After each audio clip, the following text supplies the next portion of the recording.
Hi friends, welcome to Ring for Luck. இன்னைக்கு நாம பார்க்க போறது ஆலு பரோட்டா. அது செய்ய தேவையான பொருட்கள்.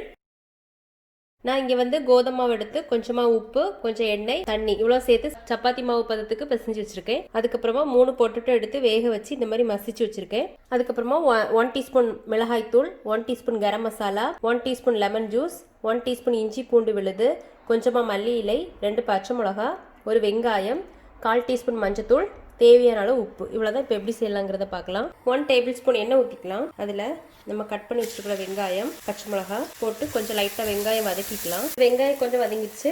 அதுக்கப்புறமா 1 டீஸ்பூன் இஞ்சி பூண்டு விழுது போட்டு இஞ்சி பூண்டு விழுதோட பச்சை வாசனை போது வரைக்கும் கொஞ்சம் வதக்கிக்கலாம். அதுக்கப்புறமா மஞ்சத்தூள், மிளகாய் தூள், கரம் மசாலா இவ்வளோ போட்டு பொடியோட பச்சை வாசனை போது வரைக்கும் கொஞ்சம் வதக்கிக்கலாம்.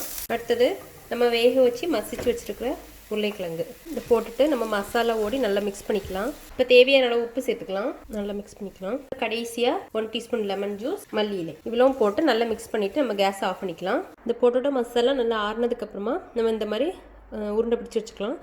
மாவு இதுவும் ஃபஸ்ட்டு ஒன்று கொஞ்சமாக லைட்டாக மாவு போட்டுட்டு லைட்டாக விரிச்சிக்கலாம். விரிச்சிட்டு நம்ம இதை எடுத்து வச்சுக்கோங்களேன். இதை உள்ளே வச்சு இதை ஃபுல்லாக கவர் பண்ணிக்கலாம். கவர் பண்ணிவிட்டு இந்த மாதிரி ரோல் பண்ணிக்கலாம். மேலே கொஞ்சம் மாவு போட்டுக்கலாம். இந்த மாதிரி வச்சு மெதுவாக வச்சு கொஞ்சம் விரிச்சிக்கலாம். இப்போ இந்த மாதிரி நல்லா விரிச்சு வச்சு தோசைக்கல் நல்லா காஞ்சிச்சு. நம்ம இதை போட்டுக்கலாம். கொஞ்சமாக எண்ணெய் ஊற்றிக்கலாம். திருப்பி போட்டுக்கலாம். இந்த பக்கமும் கொஞ்சமாக எண்ணெய் ஊற்றிக்கலாம். இப்போ எடுத்துடலாம். இது மாதிரி நம்ம எல்லாமே சுட்டு எடுத்துக்கலாம். அவ்வளோதான். இப்போ நம்மளோட ஆலு பரோட்டா ரெடி ஆயிடுச்சு. நீங்களும் வீட்டில் ட்ரை பண்ணி பாருங்கள். பிடிச்சிருந்தா லைக் பண்ணுங்கள், சப்ஸ்கிரைப் பண்ணுங்கள். தேங்க்ஸ் ஃபார் வாட்சிங்.